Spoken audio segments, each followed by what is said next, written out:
Hello everyone, thanks for coming back. Today is the 8th of March 2020 and as of today there are 109,631 cases of the coronavirus. Today Italy topped the list of new cases with 1,492 new cases reported, followed by Iran with 743, and then next on the list is South Korea with only 272 new cases, which is a massive reduction compared to the last few days where there's been like 400 or 500 cases a day. So that's really good for South Korea. I don't know what they're doing there, but great news. If it's coming down, it's coming down. That's good. But the places where it's not coming down is Europe. Germany, France, Spain. So Germany today reported 218 cases, taking the total to 1,018 total cases. France, 177 cases. Spain, 88 cases. Netherlands, 77.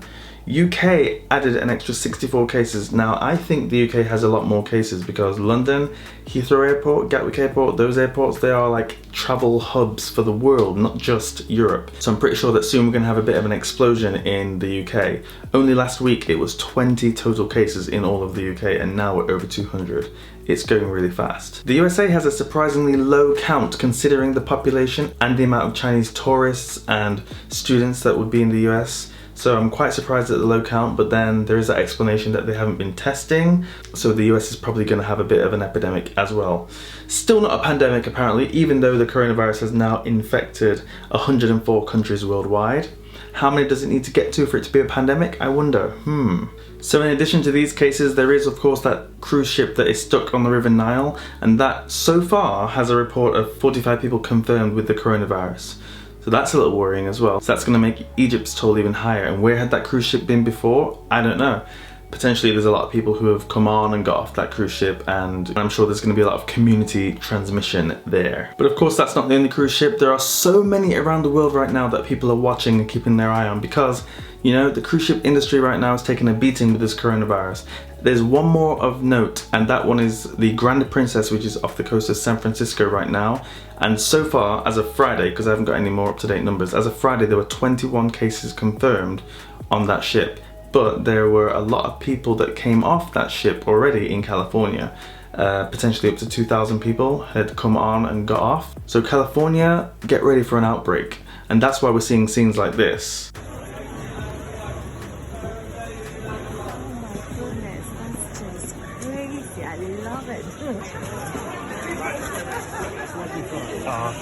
All across the world right now because people are going crazy, and I don't understand. I still don't understand. Someone leave me a comment to tell me what is the deal with toilet paper. Why are people hoarding toilet paper? Alright, on to the stories. Okay, so the stories for today. Italy has put a quarter of its population on lockdown, which is crazy. That's like 12 million people according to the numbers on the news after yesterday's 1,200 case jump. You imagine just a few weeks ago, no one thought that there would be lockdowns in Europe, right? And now here we are, a couple weeks later, and we're locking down Italian provinces. Provinces? What are they called in Italy? Province? County? Town? It's not a town. Area? Region? Whatever.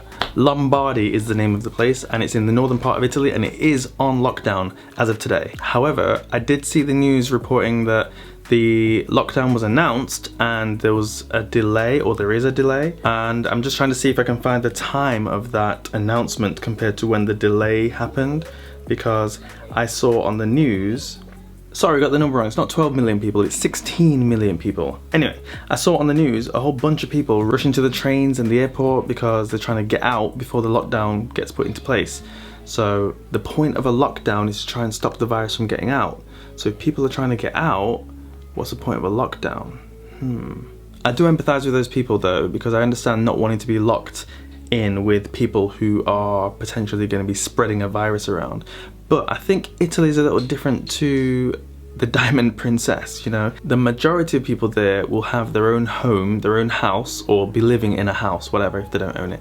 Be living in a house, and they're not going to be sharing just thousands of apartment buildings like they are in Beijing or in Wuhan or many parts of China.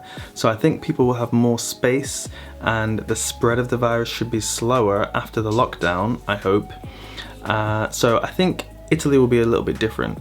I've been on lockdown in Beijing. Haven't really left the house for about a month and a half, except to go downstairs to throw rubbish away and collect packages. I haven't been out to anywhere for about a month and a half, and you know, life is okay. Staying alive feels a little bit better. You know, when I'm watching on the news about how many people are getting infected and dying, I'm just like, you know what, I'll just stay at home for as long as it takes until the streets are clear. I've seen enough zombie movies to want to be a part of that stuff. No thanks. Iran has cancelled all flights to and from Europe, so that's going to completely kill their tourism.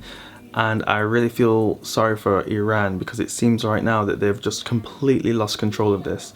After it left China, this virus has gone to Iran, and it seems like the leaders have all been infected. You know, if the top is infected, there's just not a lot of hope for the bottom. Not a lot of hope for the normal people on the streets. So yeah, I do really feel for Iran.